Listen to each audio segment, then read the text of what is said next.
Армысыздар, бүгінгі сабағымыздың тақырыбы JavaScript-те шартты және логикалық операторлармен жұмыс. JavaScript-те шартты операторларды if, else кілттік сөздер арқылы енгіземіз. If дегеніміз бұл егер де, else дегеніміз әйтпесе деген мағынаны білдіреді. JavaScript шартты операторларын біз алдымен бірінші HTML құжатын құрып аламыз және оны атауын индекс деп береміз.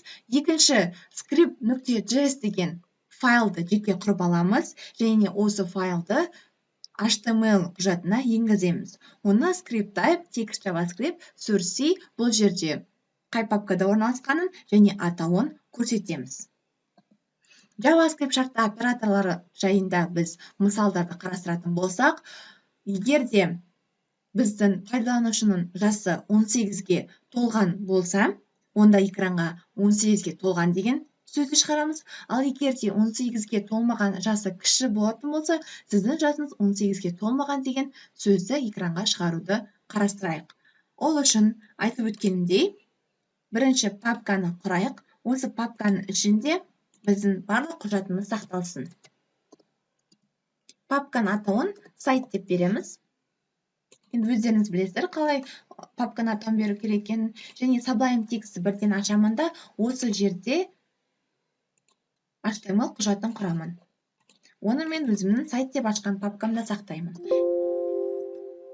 Бұл жерге жазатын болсақ, index.html. Және де тағы да бір жаңа файлды құрамын.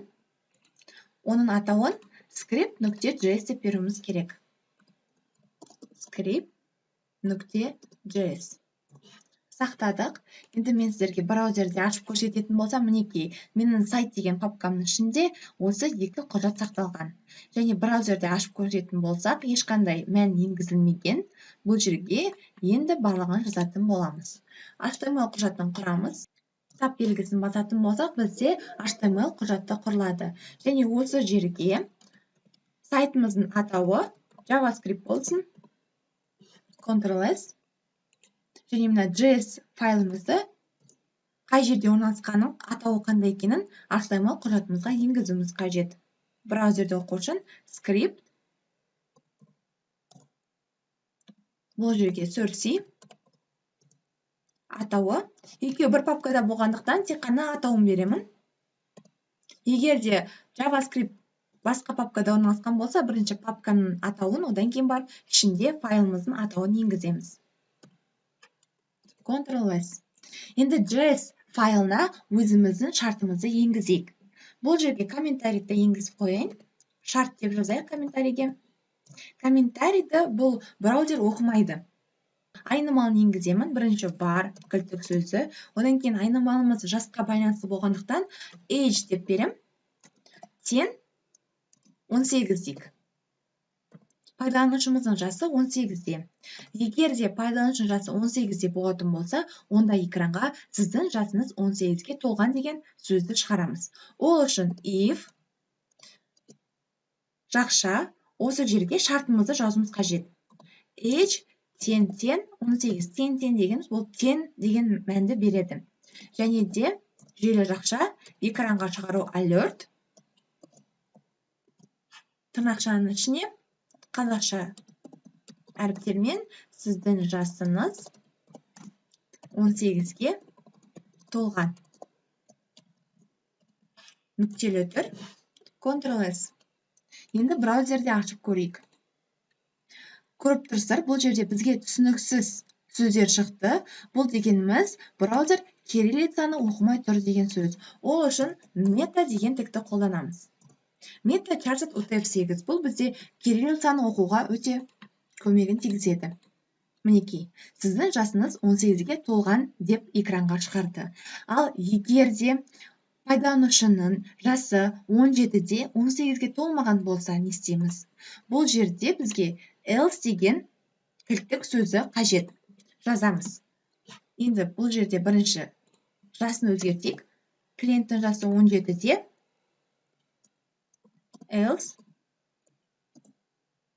Желі жақша.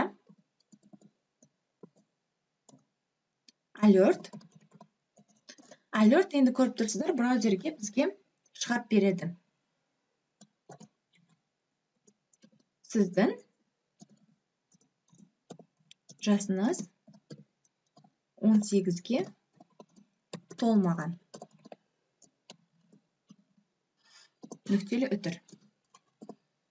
Ctrl+S. Пайдаланушының жасы 17-де бізге экранға сіздің жасыңыз 18-ге толмаған деп шығару қажет. Мінекей, сіздің жасыңыз 18-ге толмаған деп шығарып берді. Сіздерге түсінікті болды деп ойлаймын. Біз бұл жерде бірінші шартты енгіземіз, одан шарт береміз, одан кейін бізге экранға осы шарт бойынша не шығару керек екенін көрсетеміз. Егер де бұл шарт дұрыс емес болған жағдайда, әйтпесе деген кілттік сөзді else-ті қолданамыз. Ал келесі бір мысалды қарастырайық. Бұл жерде else if деген кілттік сөзді қалай қолданатынымызды көрейік. Ол үшін, мысалы, жасы пайдаланушының 24-те болсын.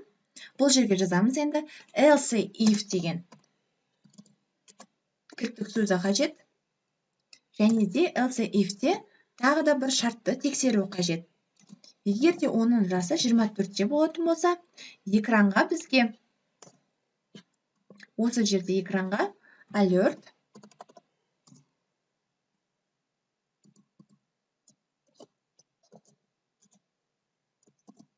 жастық шақ аяқталды деп көрейік.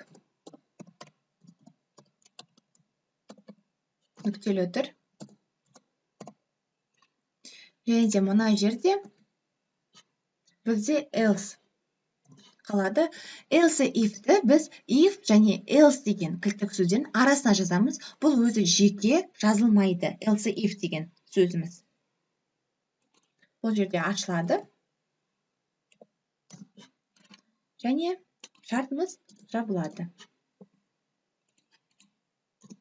Енді бұл жерде шатасып кеткен болсаңыздар, видеоны паузаға қойып, осы жерден көшіріп жазсаңыздар болады. Ctrl+S.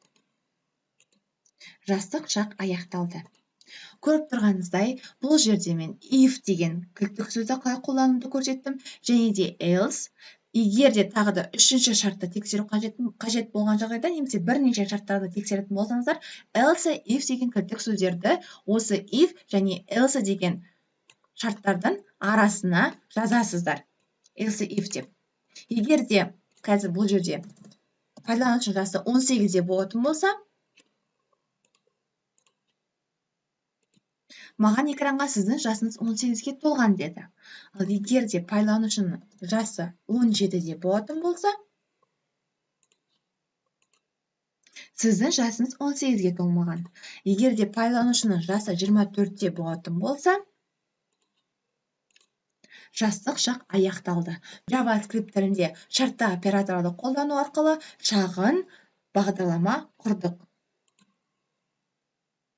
JavaScript тіліндегі логикалық операторлар және немесе емес болып табылады. Және деген белгісі мінекей, немесенің белгісі екі сызық, еместікі леп белгісі және тен. Және логикалық операторын қарастыратын болсақ, айнымалыны енгіземіз. Пайдаланушының жасы 18-ге тен, егер де шартты операторы біздің пайдаланушымыздың жасы 18-ден кіші немесе тен, және жасы 50-ден кіші немесе тен болатын болса, экранға сіздің жасыңыз үлкен деген мәнді шығарамыз. Әйтпесе, тен емес болған жағдайда, сіздің жасыңыз сәйкес емес деген мәнді шығару қажет. Енді бұл жерде қараңыздар, пайдаланушының жасы 18-де, мына age деген жерде айнымалыны 18 деп көзімізге елестетеміз. 18-ге тен ғой, бұл жерде кіші немесе тен деп тұр. Екеуінің біреусі орындалады логикалық операторда. 18-18-ге тен және операторы 18-50-ден кіші. Бұл жерде екеуі де ақиқат болып тұр. Екі операторда ақиқат болғандықтан экранға сіздің жасыңыз үлкен деген мәнді шығарып берді. Бұл жерде енді келесі логикалық операторда әйтпесе шығару үшін, егер де бізде екі операторда ақиқат болса, бізде бірінші if орындалады. Егер де бізде бір оператор жалған болған кезде, әйтпесе деген оператор орындалады. Мысалы қараңыздар, 51 деген жасты енгіздік. 51 18-ден үлкен, ал 50-ден кіші емес. бұл жерде бір оператор ақиқат, ал бір оператор жалған болып қалды. Сол үшін әйтпесе деген оператор іске асты. Сіздің жасыңыз сәйкес емес деп экранға шығарып берді. Немесе логикалық операторын талдайтын болсақ, бұл жерде автокөлік деген айнымалыны енгіземіз. Шартты тексереміз. Егер де автокөлік деген сөз автокөлікке тең немесе велосипедке тең болса, біз экранға сіз үйіңізге тез жетесіз дейміз.